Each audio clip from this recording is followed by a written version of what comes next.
Chicago, 1920s. The city breathed in smoke and spit out blood.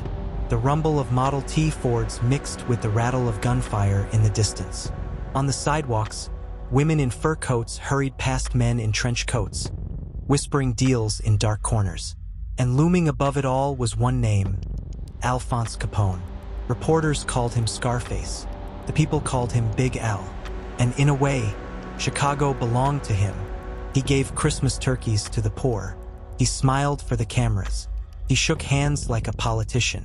And yet, behind every handshake was a bribe. Behind every smile was a threat. And behind every locked door was a body count climbing higher by the day.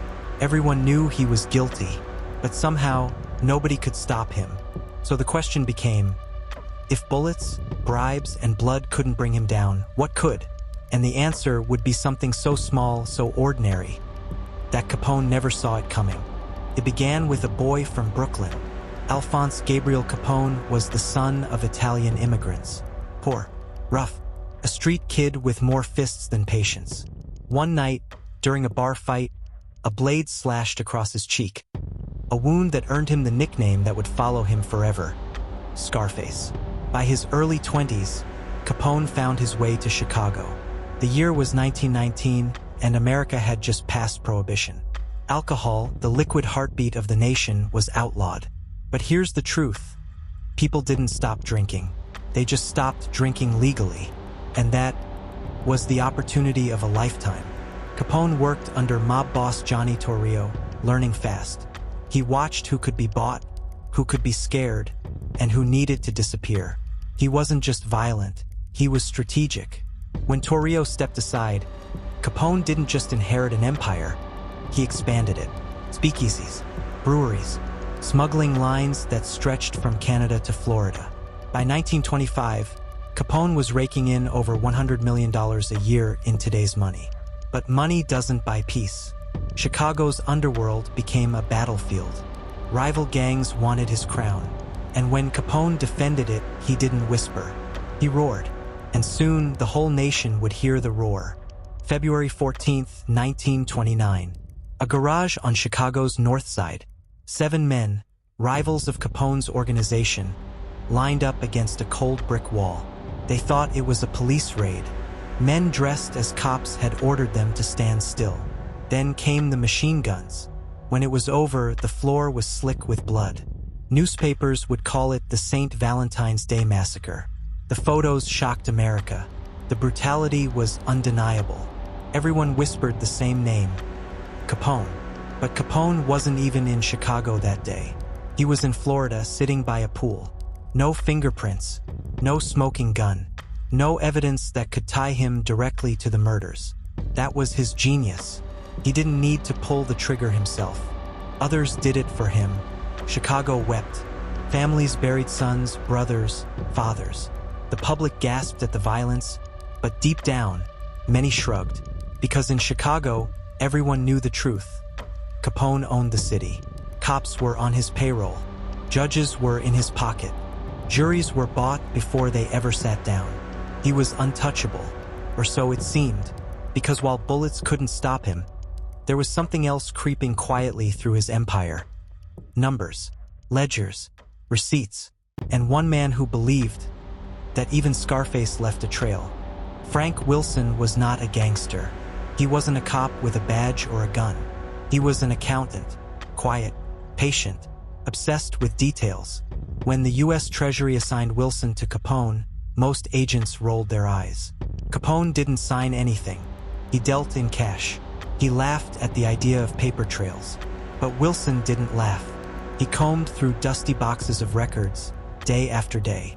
Receipts, bank slips, payroll notes, scraps of paper most men would have thrown away. He searched for months. Nothing. Capone seemed to live like a ghost, rich but invisible on paper, until he wasn't. One day, Wilson uncovered a ledger. Small, worn, scribbled in pencil. It listed money flowing in and out, gambling houses, bootleg operations, payments to men who worked for Capone. One name appeared again and again. An employee, a man who could testify. It wasn't flashy. It wasn't dramatic. But in that ledger, Wilson saw something no one else had: proof. For the first time, Capone wasn't untouchable. But the question was, if they tried to use this, could they survive the storm that Capone would unleash? While Wilson worked in silence, another man fought in the open: Elliot Ness.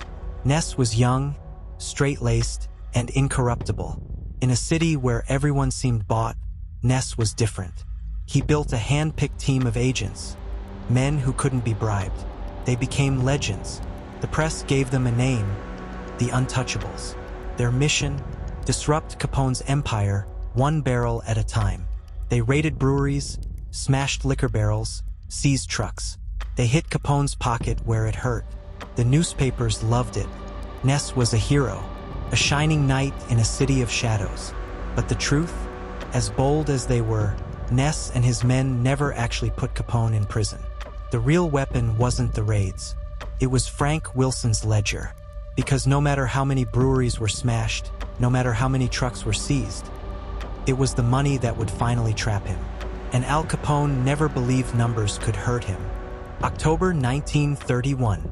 The courthouse was packed. Reporters filled the benches, pencils ready. Photographers flashed bulbs as Al Capone strutted inside in a tailored suit, smiling like a movie star. He thought it was another performance, another trial he could buy. But this time, the government had learned. At the last minute, the judge swapped the jury, fearing Capone's men had bribed the original. Witnesses took the stand. The ledger was revealed. One by one, the pieces fell into place. Capone's lawyers argued, stalled, twisted, but the paper trail was undeniable. The jury went out. Hours later, they came back. Guilty. Al Capone was sentenced to 11 years in federal prison. The courtroom gasped.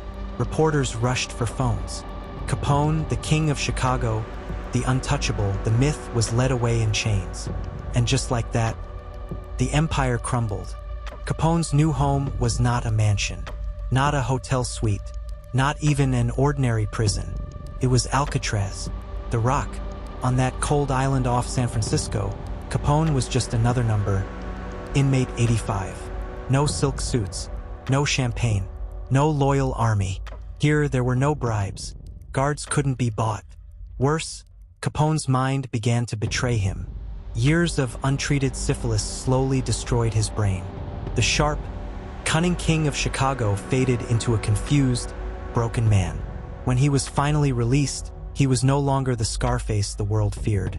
He was a shadow, shuffling along the beaches of Florida, staring at the sea, mumbling to himself about the empire that had slipped away. And the cruelest irony?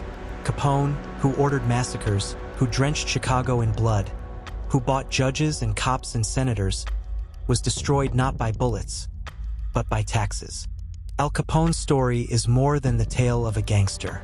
It's a reminder that power built on fear is never permanent, that empires made of blood will eventually wash away, and that sometimes the smallest details, a pencil ledger, an honest accountant, a swapped jury, can topple the mightiest throne. What do you think? Was Capone's downfall justice served, or justice forced to find a loophole?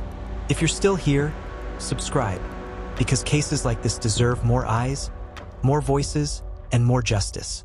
And tell us in the comments, could the law ever have stopped Capone any other way? Because somewhere out there, someone still knows the truth.